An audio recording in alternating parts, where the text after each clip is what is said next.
was 10 years old. I was in 5th grade, full of life. Felt like I lived in the all-American family, kind of a beaver cleaver world. Nothing ever bad had happened. I was in a good place.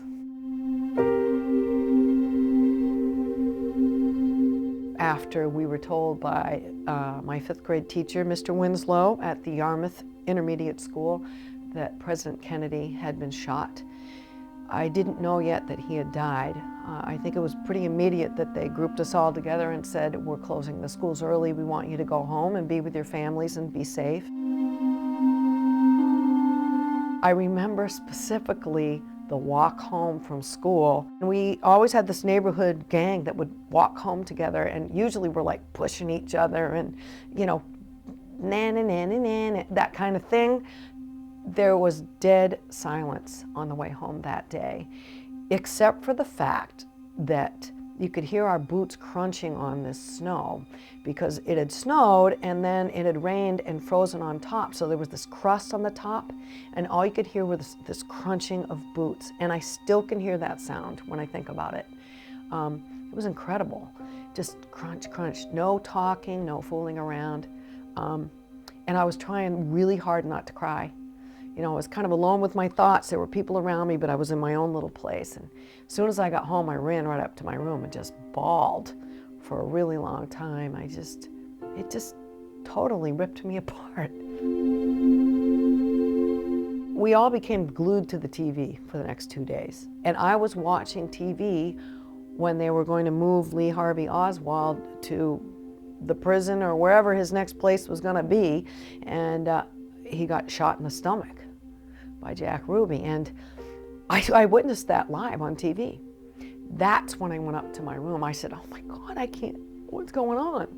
And I went up to my room and I took out a piece of notebook paper from my school desk and I wrote down November 22nd, 1963. I'll never forget this day. John F. Kennedy was shot, and I think this is a tragic thing, and I'm going to remember JFK forever because he was a great president and I thought he was doing good things for my country. And I took a little yellow ribbon and glued it into the corner of the paper and tacked it up on my bulletin board, and it stayed there until I went to college. But the next day, I was still thinking about this, and I asked my dad if I wrote a letter to Jackie Kennedy to tell her that I was thinking about her and John and Caroline. Would he please find the address to the White House so I could get it to her? And he said, yes, I will. Annie, I'll do that. So I wrote a condolence letter, and unbeknownst to me at the time, my father mailed the original after hand copying it, and he tucked that away. I didn't know about that until 2 years ago when I was going through a box. I called it my treasure box. And I had old report cards in there and some slides and some blue ribbons and things like that. And I stumbled upon the original piece of paper with the little yellow ribbon still intact. It was a little faded by sunlight. You could see the tack holes in it. And I found my dad's copy of my condolence letter. Dearest Mrs. Kennedy, I was shocked when I heard the news. I am very sorry. That was so beautiful to find because it was like my dad saying, I love you so much and you should be proud that you did this, and I'm proud of you too. It was a very emotional moment finding that. It still is, can you tell? Yeah. Thanks, Dad. Thank you. I shall never forget you in my prayers. God be with you and your family. God bless you, Ann P. Clark. Wow. You know what? I was pretty cool as a 10-year-old. You know, I like knowing that that kid is still in there. You know, I was proud of that.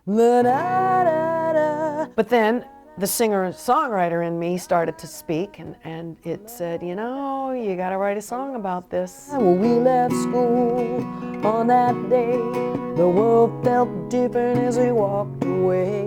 I didn't want to be preachy. I didn't want to pretend that I knew really what happened. why it happened. I lost part of the kid in me in November 1963. I needed to be true to the 10-year-old kid. I needed to tell it from that perspective because that's what I know. And innocence was slipping by. I was such a hopeful young kid. I believed that I could do anything, that our country could be strong and help other countries be strong, and we could do anything. I was proud to be an American, and I was proud he was our president. But I still remember the cold of that November. I don't think we're made to forget those things. I think we need to remember them. It makes us who we are. I still got that 10-year-old kid in there. She still believes. I lost part of the kid in me, November 1963.